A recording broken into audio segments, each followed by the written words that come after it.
Hey guys, it's JonTaun from Total Brohammer, and as you can see, I will be playing the Wood Elves today. So I'm going with kind of a themed build in this one. I decided that I was going to try the Wood Elves bringing no archers. Now we all know that Weight Watchers are a little bit overpowered right now, and archery is one of the strong points of the Wood Elves, but honestly I don't think you need them to succeed as Wood Elves because their infantry are just so amazing. So I got 5 Eternal Guard with shields in the front. And these guys have silver shields, so they'll be able to take fire from the enemy and block a lot of it. I also have 2 Wild Riders with shields and 4 War Dancers right behind my Eternal Guard with shields. I've also got 2 War Dancers with Azrai Spear and a Shadow Caster with Melkoth's Mystifying Miasma, the Enfeebling Foe, and the Penumbral Pendulum. And I also got a Glady with the Prayer of Anthrama. So I will be fighting the High Elves in this matchup. So it's Wood Elves versus High Elves. This is not a good matchup for the Wood Elves because the White Lines of Trace will be anything in the front line of the Wood Elves, and the Lothan Sea Guard, since they have silver shields, are going to outtrade any of the missiles of the Wood Elves. Not to mention the Dragon Princes are going to defeat the Wild Riders of the Wood Elves. So it can be pretty tough. So, as you can see, he has those 4 White Lines of Trace, 3 Lothan Sea Guard with shields, and 2 Dragon Princes. He's also got Teclis with the Neb Vamantok, Enfeebling Foe, and Regrowth. For some reason, he's also got 2 more casters. So he's got a Lore Master of Hoeth, and he just has Earthblood. And another Mage of Light with the Neb Vamantok. So, very interesting. I don't know why anyone would bring that. I've played this player many times before in Warhammer 1 and Warhammer 2, and I mean, he's a veteran enough player to know that you're not going to be able to use all the spells, so I'm not sure what he's doing there. Maybe he had some plan in mind, but in any case, let's get this kicked into gear. So obviously I'm going to just be straight up advancing, and I know I'm going to take quite a lot of damage. These archers are going to be fantastic against my War Dancers, and that's what he really needs to focus with those guys. So he's moved up a little bit, and I'm just going to start throwing in attack orders, and as you can see, I'm moving this whole right flank around the side here, and I'm just going to be charging straight up with the center here. I'm going to be moving these Azrai Spears and these Eternal Guard with shields around the sides. I'm also going to be moving my Wild Riders around the sides, and what I'm hoping he's going to do here is just chase my Wild Riders, because the Wild Riders, let's go ahead and look at their speed here. They are 85 speed compared to 78 speed, so they are faster than these Dragon Princes. And I'm hoping he's going to chase them, and I'm just going to be able to kite out the Dragon Princes and have free reign on his front line with the troops I'm sending around the side. And we'll see how that works out. So I'm just going to send these spears straight after these Dragon Princes.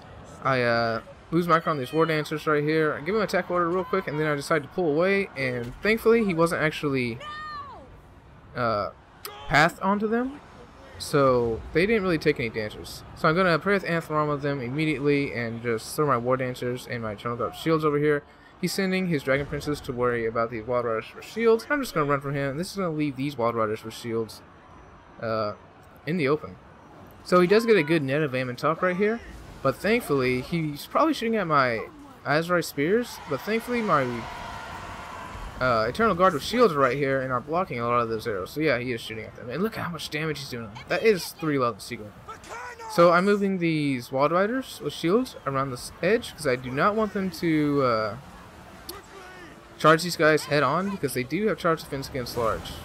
But if I charge them from the side or rear, that's not really going to matter. We do some good damage there, not as much as I would like, but I'm immediately going to go straight into these White Lines of Trace, who did indeed defeat my War Dancers. So as you can see, I've just been baiting out his Dragon Princes over here. I'm going to pop a Melkoth's Mystifying Miasma just to slow them down and make sure they don't have a chance of catching up with these Wild Riders. And these Dragon Princes are just getting slaughtered by these War Dancers with Azrai Spear and these Eternal Guard with shields. And he is finally going to be disengaging from that, which is a good idea. So I see his Dragon Princes are coming in here, and I definitely don't want to fight those with my Wild Riders with shields, so I'm just going to get out of there with my Wild Riders with shields. As you can see, the front line, the combination of Eternal Guard and War Dancers, I mean, that's a lot of spin right there, are beating the White Lines of Trace, but you'd expect that, just the cost difference alone. So he gets a charge on some of my Wild Riders right here, and he's going to take out a few models, but I am going to get away again and do some kiting of his Dragon Princess again. So Wild Riders can definitely be tricky like that. Going to get a Penundral Pendulum right here. It did some okay damage. Wasn't the best lineup, but we'll do okay here. So he's going to be charging into these Eternal Guard shields, but his own men actually blocked up his charge quite a bit. And at this point, his front line does indeed fall apart. I'm going to pull back these Wild Riders. He's chasing after these Wild Riders, so I'm just going to pull him away, and now he's surrounded by a bunch of spears, and there is no place for him to run.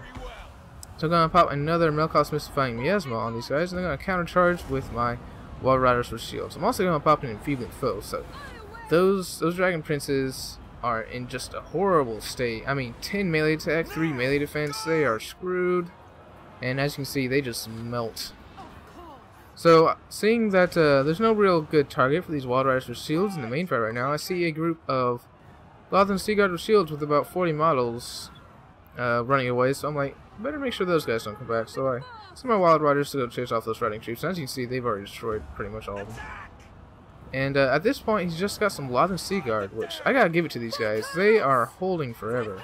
So, 40 melee defense on these guys while they do not have their martial prowess up. They're just absolutely being destroyed. However, our Eternal Guard shield do have 44 melee defense. So in a drawn-out fight, they will win that, but it's not going to have to be a drawn-out fight because I have beaten his front line and his cavalry so hard that I'm just going to be able to come in here and just finish off these guys. They're surrounded, and army losses is going to finally hit my enemy here. So, I gotta say, he invested a lot more money than he needed to into this Lore Master of... Well, first of all, he didn't need the Mage of Light at all. And second of all, he didn't need the Lore Master of Hoeth at all. I don't feel like it was a great choice, or really is ever very, very good, honestly. I mean, if you want a Spirit Leech spam, he could be useful, but he's quite expensive, so... and he can't get on a mount, so he's very slow. I don't feel like this guy is... best choice. He could have brought him without Earthblood, and that would have been fine if he wanted to use him in the front line. But he could have cut Earthblood off of this guy, and he could have cut this Mage of Light completely, because Teclis already has the net event on top, so very strange, very strange. Besides that, I like the rest of his build. But like I said, he probably should have cut this guy, and brought another Lothern Seaguard with shield, and another White Line of Trace if he could afford it. But in any case, a good game to pee on you. And this is going to be JonTaun for Total Brohammer, guys. Signing out.